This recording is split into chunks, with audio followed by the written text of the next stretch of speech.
चलिए दोस्तों, स्वागत है आप सभी का वर्ल्ड अफेयर चैनल पर। स्टार्ट करते हैं अपने आज के करंट अफेयर डेली बेसिस पर। यहाँ पर आप पढ़ सकते हैं quick point, organisation, special day, MCQ day, news of the day and PYQs. आप मेरा टेलीग्राम चैनल अमन सर वाईफीसडी ज्वाइन करें, थोड़ा आपको पीडीएफ और ये वीडियो 6 AM पर डेली मिल सके।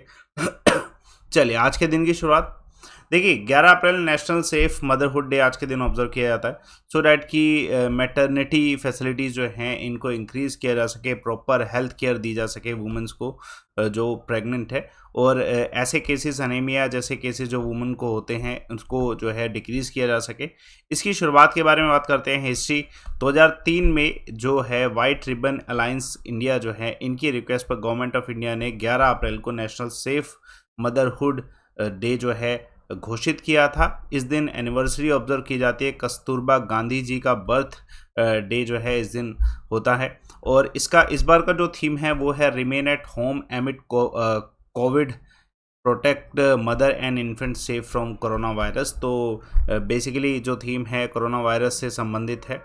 चलिए देखिए, पहला क्वेश्चन आप सभी के सामने, पहला ही क्वेश्चन कोविड से संबंधित है। देखिए हाल फिलहाल में कोविड शील्ड और कोविड वैक्सीन जो है इसके प्राइजेस थोड़े से राइज किए गए हैं, और ये कितने किए गए प्राइवेट हॉस्पिटल में, तो ये 225 का जो प्राइस है इस समय, जो अभी अपडेट आया है सीरम इंस्टीट्यूट के द्वारा, जो कि वैक्सीन मेकर हैं, इन्हीं के द्वारा प्राइस को अपडेट किया गया है। तो इम्पोर्टेंट क्वेश्चन आ सकता है। उसके अलावा जो बूस्टर जो डोजेस हैं उसका प्राइस रखा गया है, ये बूस्टर डोज का प्राइस मैंने आपको बताया है कोविड के। उसके अलावा जो कॉमन डोजेस हैं, ये जो प्राइस है वो 150 का है, और कुछ ऐसे भी डोजेज है जैसे कोवोवैक्स, इसका प्राइस है एट 900 हो गया। तो ये कुछ चेंजेस हैं जो कि लाए गए हैं सीरम इंस्टीट्यूट ऑफ इंडिया और भारत बायोटेक के द्वारा। गवर्नमेंट ऑफ इंडिया ने इससे पहले अभी कल परसों में अनाउंस किया गया था कि 18 से 59 की एज के जो एज ग्रुप में उनको भी जो है प्रिकॉशन डोजेस लगाए जाएंगे। तो इसको जो है देखा जा रहा है कि अभी जो नेक्स्ट वेव अगर आती है तो उसके लिए हम पूरी तरीके से सतर्क और सावधान रहें और सेफ रहें। चलिए देखिए, पहला क्वेश्चन हो गया। दूसरा क्वेश्चन देखिए, इंडियन एग्रीकल्चर एक्सपोर्ट जो है ये इंक्रीज़ हुआ है, कितना क्रॉस कर चुका है ये, तो ये $50 बिलियन क्रॉस कर चुका है। इसके कारण क्या है? सबसे महत्वपूर्ण कारण ये है कि जो गवर्नमेंट ऑफ इंडिया है इनके द्वारा ऑर्गेनाइज किए गए 300 आउटरीच प्रोग्राम जो कि स्टेट गवर्नमेंट के कोलैबोरेशन थे, जिससे एक्सपोर्ट जो है इंक्रीज़ हुआ। पहला रीज़न ये। दूसरा रीज़न ये है कि जो गवर्नमेंट ऑफ इंडिया का कमिटमेंट था कि फार्मर्स की जो इनकम है उनको इंक्रीज़ किया जाएगा, बूस्ट किया जाएगा, तो उसका भी एक कारण है जिसकी वजह से एक्सपोर्ट जो है इंक्रीज़ हुआ। तो एक्सपोर्ट जो फाइनली क्रॉस कर चुका है $50 बिलियन का।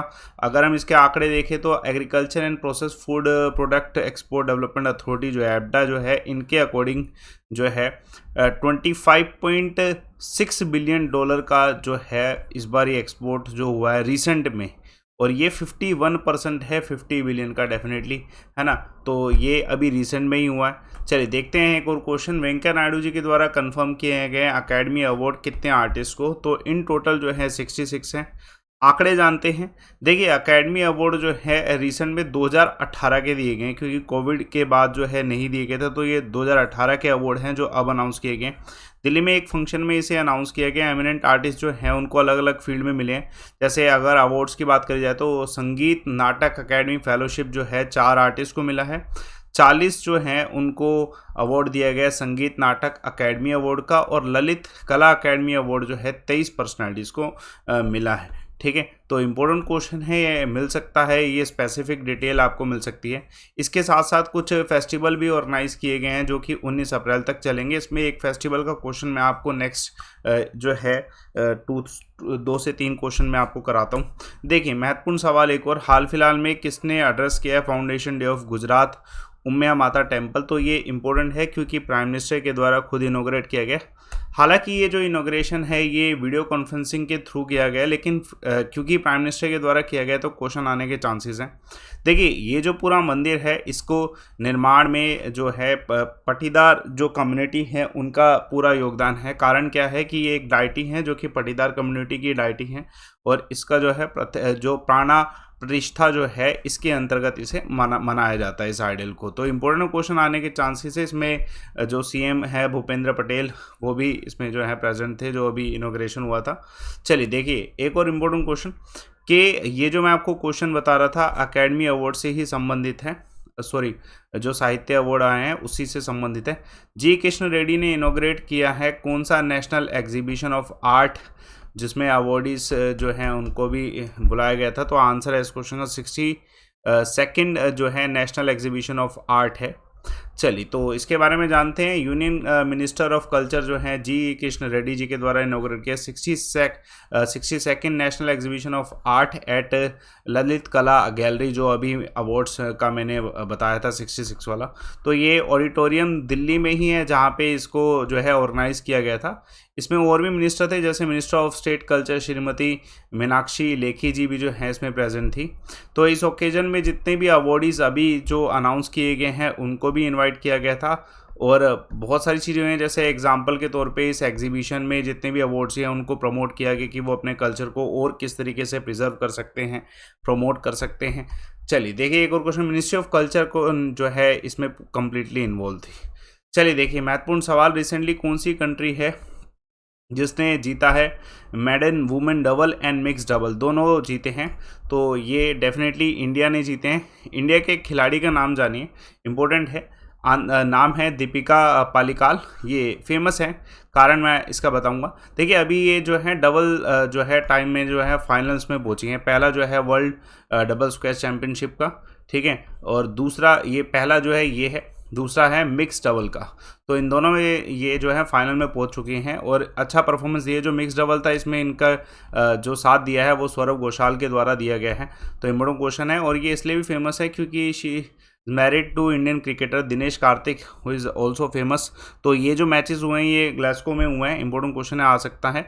अभी ये इससे पहले बहुत ज़्यादा इन्होंने खेला नहीं था। अभी 3 साल का गैप के बाद इन्होंने जो है पार्टिसिपेट किया था और अच्छा परफॉर्मेंस दिया है। चलिए देखिए महत्वपूर्ण सवाल, जापान और कौन से देश के बीच में सिक्योरिटी पैक्ट हुआ है अभी डिफेंस टाइज के ऊपर? तो ये फिलीपींस और जापान के बीच में है। ये भी इम्पोर्टेंट है क्योंकि ये काउंटर करने के लिए है चाइना को स्ट्रेट अवे। तो ये अभी 2+2 सिक्योरिटी मीटिंग हुई थी जिसमें जापान के फॉरेन मिनिस्टर, डिफेंस मिनिस्टर और बाकी फिलीपींस के counter part foreign minister, defence ministers ने मीट करी है। और उसमें डिस्कशन इसी चीज़ पे हुआ है कि जैसे चाइना अनलो मैरीटाइम क्लेम रखता है अपना साउथ चाइना सी पे, इन सब चीज़ों पे डिस्कस किया गया। डायरेक्टली चाइना का नाम लिया गया। ऑब्वियसली ये दोनों कंट्री अपोज करती हैं चाइना की पॉलिसी को, तो इसी वजह से सिक्योरिटी मीटिंग हुई है। चलिए देखिए महत्वपूर्ण सवाल, कौन सी कंट्री जिसने रिकॉल किया है कि ब्रिक्स का एक पेमेंट सिस्टम होना चाहिए, इंटीग्रेटेड वन? तो रशिया को इस समय नीड है इस चीज़ की। कारण क्या है कि रशिया पर इतने सारे सैंक्शन लगाए गए हैं। रशिया का जो मेन बैंक है उसको स्विफ्ट से ठीक है हटा दिया गया। तो इस वजह से जो है रशिया को इस चीज़ की रिक्वायरमेंट है कि जो नेशनल करेंसी है वो जो है यूज़ में आए। और उसके अलावा ब्रिक्स जो Brazil, Russia, India, China, south Africa है, इन सभी का इंटीग्रेटेड एक सिस्टम हो, पेमेंट सिस्टम हो, जिससे इनको जो है बेनिफिट हो सके। तो वैसे बेनिफिट तो बाकी अदर कंट्रीज़ को भी होगा ब्रिक्स में, क्योंकि इस समय रशिया का जो एक्सचेंज रिजर्व है वो $606.5 बिलियन का ऐसा है जो कि फ्रीज पड़ा है, जिसका कोई यूज़ नहीं है अभी, क्योंकि ये स्विफ्ट से हटाए गए हैं। International payment card, visa, master card, ये सब जो है रशिया में इस समय यूज़ नहीं हो पा रहे। तो डेफिनेटली ये डिमांड जो है इसी वजह से जो है की गई है रशिया के द्वारा। देखिए इंपॉर्टेंट क्वेश्चन है, कौन सी कंट्री के प्रेसिडेंट जो ऑरबडोर हैं इन्होंने एक तरीके से रिकॉल और रेफरेंडम अनाउंस किया है अपने आप से? तो ये यूनिक बात है, मैक्सिको। देखिए जब ये पार्टी में आए थे, जब ये प्रेसिडेंट बने थे, इनके द्वारा खुद कहा गया था कि मैं एक मिड टर्म जो है रेफरेंडम करवाऊंगा और उसमें लोग अपना खुद का वोट दे के मेरे जो टेन्योर है उसको कंटिन्यू कर सकते हैं। बहुत यूनिक बात है। तो ये प्रेसिडेंट के द्वारा खुद ही प्रमोट किया गया है कि लोगों की क्या ओपिनियन है मेरे मिड टर्म जो टेन्योर के होने के बाद, कि मुझे आगे कंटिन्यू करना चाहिए कि नहीं। तो ये प्रेसिडेंट का नाम आप डायरेक्टली याद रखिएगा, ठीक है। और कौन से देश से हैं, मैक्सिको से हैं, ये आपको याद रखना है। 2 चीज़ें याद रखनी है।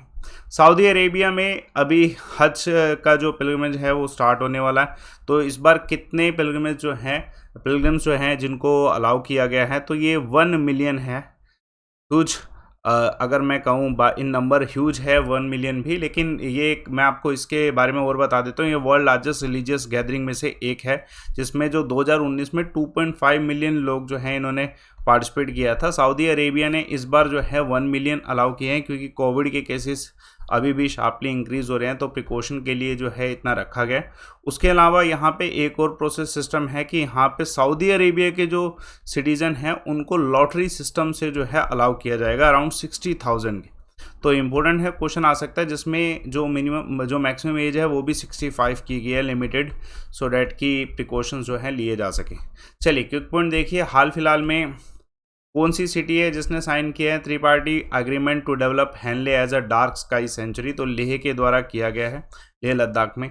उसके अलावा हाल फिलहाल में पाकिस्तान ने कौन से देश के साथ मिलकर 5th generation Islamic world fighter jet जो है ठीक है से डेवलप किया टू रिप्लेस यूएस जेट? तो टर्की का डेफिनेटली है ना। और उसके अलावा रिसेंटली किसने जो है लॉन्च किया है, इंट्रोड्यूस किया है स्टैंडिंग डिपॉजिट फैसिलिटी? तो आरबीआई के द्वारा की गई है। जो कल का सवाल था नोबेल प्राइज़ का, first American to win the Nobel prize, तो इसका आंसर बिल्कुल सही दिया है वेदांत सिन्हा ने, ठीक है। तो आंसर इसका 3 है। और आज का सवाल देखिए, कौन से पार्ट है ह्यूमन बॉडी का जिसमें फैट डाइजेस्ट हो जाता है कम्प्लीटली? इसका आंसर कमेंट बॉक्स पे दीजिएगा। टेलीग्राम चैनल ज्वाइन करिएगा अमन सर वाई फैसिलिटी से, आप मुझसे कनेक्ट हो सके, 6 AM पर डेली वीडियो आपको रेगुलर मिल सके। इस कॉम्बैक्ट का लिंक मैंने दे रखा है इस वीडियो के डिस्क्रिप्शन बॉक्स में, इसे लाइव अमन से नोटिफाई करिएगा सो डैट आपको बेनिफिट हो सके, ठीक है। और रिपोर्ट एंड विन का ऑप्शन यूटिलाइज करिए, एक बेहतर कोर्स लीजिए। अभी 13 तारीख से एक नया बैच आ रहा है जो एक कंप्लीट बैच होगा जिसमें आप लाइव अमन कोड यूज़ करके सभी टीचर से पढ़ सकते हैं, सारे डिस्काउंट्स जो हैं अवेलेबल वो ले सकते हैं हर एक कोर्स में। तो इतने कोर्सेज हैं, इन सभी में आप एक्सेस करिए। अनअकैडमी का जो भी कोर्स होगा उसमें आपको लाइव अमन से जो है फुल फ्लैश डिस्काउंट जो है मिलेंगे जो अवेलेबल होते हैं अनअकैडमी पे। तो आप प्रोसीड टू पे करने से पहले लाइव अमन कोड यूज़ करिएगा, डिस्काउंट लीजिएगा, किसी भी कोर्स को आप ज्वाइन कर सकते हैं। सेशन को लाइक करिए, शेयर करिए, चैनल को सब्सक्राइब करिए। Thanks a lot for watching.